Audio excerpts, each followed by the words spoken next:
টেক্সটাইলের যে আমাদের মেজর টিলা মার্কেটের দোকানের যত ক্ষতিপূরণ, আমাদের ডাক শ্রমিকের উপর যত ক্ষতিপূরণ, আমাদের পাথরকারী শ্রমিকদের উপর ক্ষতিপূরণ, আমাদের প্রতিটি সেক্টরে যে ক্ষতিপূরণ হয়েছে তোমাকে এগুলা পরিশোধ করতেই হবে।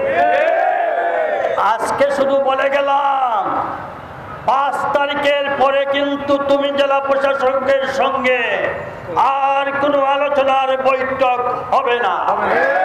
আমি এই রাজপথ থেকে আমি সরকার প্রধান উপদেষ্টা এবং সরকারের সকল উপদেষ্টাকে আহ্বান জানাবো, আপনারা বিভিন্ন এজেন্সির মাধ্যমে খবর নেন, সিলেটের মানুষকে ফুসকে তোলার জন্য এই জেলা প্রশাসকই যথেষ্ট। এই জেলা প্রশাসকের কারণে সরকারের সঙ্গে আমাদের শ্রমিক, মালিক, ব্যবসায়ী, জনগণের মধ্যে ভুল বোঝাবুঝির সৃষ্টি করছে।